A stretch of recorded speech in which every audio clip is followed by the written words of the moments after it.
नमस्कार, आप देख रहे हैं न्यूज़ 29 इंडिया और मैं हूं कल्याणी महाजन आपके साथ। आइए रुक करते हैं अभी की ताज़ा तरीन खबरों की ओर। इंदौर के बंगाली चौराहे पर कांग्रेसियों ने मनाई स्वर्गीय माधवराव सिंधिया की जयंती। मौजूद रहे कई कांग्रेसी नेता। मंदसौर में एक खेत में मिला गंभीर तरह से घायल युवक, मामले की जांच में जुटी पुलिस। बिलासपुर के सबसे बड़े सरकारी अस्पताल में सिम्स में हुई जीवन रक्षक दवाइयां समाप्त, लोग बाजार से महंगी दवाइयां खरीदने पर मजबूर। इंदौर के बंगाली चौराहे पर स्वर्गीय माधवराव सिंधिया की जयंती पर उन्हें नमन करते हुए कांग्रेसियों ने उनकी प्रतिमा पर माल्य अर्पण कर उन्हें याद किया। इस दौरान कैबिनेट मंत्री तुलसीराम सिलावट ने कहा कि माधवराव सिंधिया कांग्रेस की वह नींव थी जिन्होंने कांग्रेस को एक अच्छे मुकाम तक पहुंचाया और अपना जीवन आम जनता की सेवा में अर्पित किया। इस अवसर पर मध्य प्रदेश कैबिनेट मंत्री तुलसीराम सिलावट, शहर कांग्रेस अध्यक्ष विनय बाकलीवाल सहित अन्य कई कांग्रेस नेता मौजूद रहे। पूर्व केंद्रीय मंत्री मैं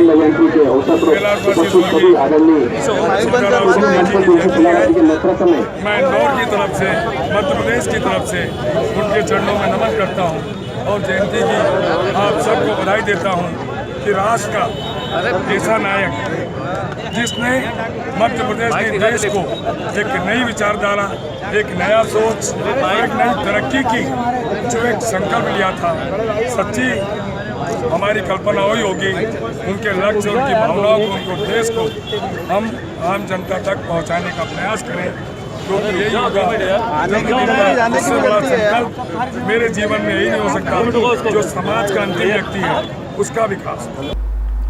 शामगढ़ तहसील के आसावती गांव में एक युवक घायल अवस्था में खेत में पड़ा मिला।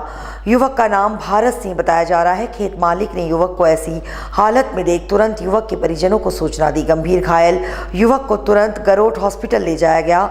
हॉस्पिटल में प्राथमिक उपचार के बाद उसे झालावाड़ रेफर कर दिया गया, लेकिन हालत गंभीर होने से रात को कोटा के निजी अस्पताल में उसे ले जाया गया, जहाँ उसका उपचार चल रहा है।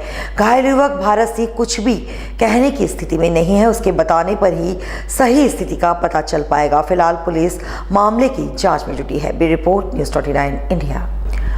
बिलासपुर के सबसे बड़े सरकारी अस्पताल में जीवन रक्षक दवाइयां समाप्त हो गई है। जी हां, सरकारी अस्पताल में दवाइयां खत्म हो जाने के कारण से मरीजों को बैरंग लौटाया जा रहा है। मजबूरी में लोग बाजार से महंगी दवाइयां खरीदने को मजबूर है। वहीं जिन दवाइयों की सरकारी अस्पताल में कमी है उनमें से ज़्यादातर दवाइयां छोटे बच्चों के उपचार में इस्तेमाल की जाती है। सरकारी अस्पताल में दवाइयों की सप्लाई कम या बंद हो जाने की स्थिति में बैकअप की अवस्था होती है, लेकिन बिलासपुर के सिम्स अस्पताल में ऐसी किसी भी व्यवस्था पर कभी भी किसी ने ध्यान नहीं दिया। सिम्स के प्रभारी medical superintendent officer doctor Puneet Bhardwaj की माने तो साल के अंत में इस तरह की स्थिति सामान्य तौर पर बन जाती है। दवाइयां कम हैं क्योंकि पिछले साल के अलॉटेड बजट का पूरा इस्तेमाल किया जा चुका है और नई खेप की दवाइयां खरीदने के लिए नए बजट का इंतजार करना होगा। हालांकि काम चलाने के लिए अस्पताल प्रबंधन ने अपने स्तर पर कुछ जरूरी दवाइयों को खरीदने की शुरुआत कर दी है। हाँ, कुछ कमी जरूर है, लेकिन उसको जल्दी ही उसको मंगाया जाएगा। तो बाकी ये सब दवाइयाँ हैं अपने पास में। कुछ ही दवाइयाँ कम होती रहती हैं, बीच में आती रहती हैं, ख़त्म हो जाती है तो मंगा ली जाती हैं, तो वो तो चलता रहता है, उसमें कुछ अलग बात नहीं है। बिलासपुर से प्रकाश चिवनानी की रिपोर्ट।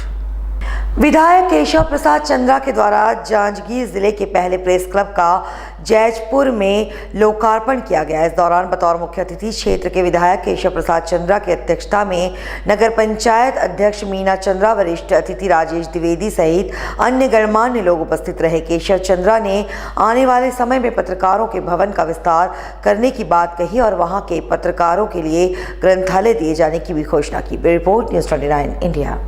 एंकर 5 दंतेवाड़ा के बीजाम गांव में महिला सेवा समिति द्वारा संचालित वृद्धाश्रम की वृद्ध महिलाएं बदहाली के बीच रहने को मजबूर हैं। इन्हें ना तो पीने का पानी अच्छे से मिलता है और ना ही शौचालय की कोई व्यवस्था है। महिलाओं को बाहर इसके लिए जाना पड़ता है। इसके अलावा यहाँ बिजली की भी कोई उत्तम व्यवस्था नहीं है। इस आश्रम में करीब 13 वृद्ध महिलाएं रहती हैं और उनकी स्थिति सुधारने के लिए अमृत बस्तर सेवा समिति द्वारा 2016 में प्रशासन ने वृद्धाश्रम की शुरुआत की थी। समाज कल्याण विभाग द्वारा द्वारा इस आश्रम को हर साल फंड भी मुहैया कराया जाता है ताकि आश्रम में रहने वाली वृद्ध महिलाओं का जीवन स्तर सुधारा जा सके। लेकिन आश्रम के केयरटेकर के रवैये के चलते आश्रम में रह रही महिलाएं बदहाली के बीच जीवन यापन करने पर मजबूर हैं। केयरटेकर का कहना है कि सभी को नाश्ता और खाना ताज़ा दिया जाता है, लेकिन जब मीडिया की टीम मौके पर पहुंची तो नज़ारा ही कुछ और था। सब्जी सड़ी गली थी, एक्सपायरी डेट की दवाइयां दिखाई दी। केयरटेकर का आरोप है कि पंचायत के लोग हमें सहयोग नहीं करते और न ही सचिव हमारा साथ देता है। उप संचालक अधिकारी का कहना है कि इन्हें हमें समय समय पर विभाग द्वारा नोटिस दिया, लेकिन स्थिति वैसी की वैसी ही है। स्थिति में सुधार नहीं हुआ तो कार्रवाई की जाएगी।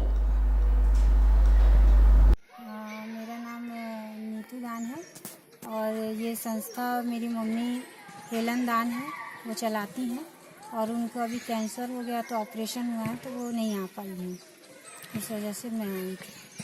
मैडम, यहाँ पर तमाम सारी समस्याएं हैं जिसको देखकर अब कोई बोल सकता है, तो इस समस्या का क्या निराकरण के लिए क्या क्या कर रहे हैं? सर, मैंने इसके निराकरण के लिए हमारे यहाँ संस्था में जो मम्मी अध्यक्ष है हेलन दान, उन्होंने अभी आवेदन दिया हुआ था कि यहाँ पर जगह छोटा है।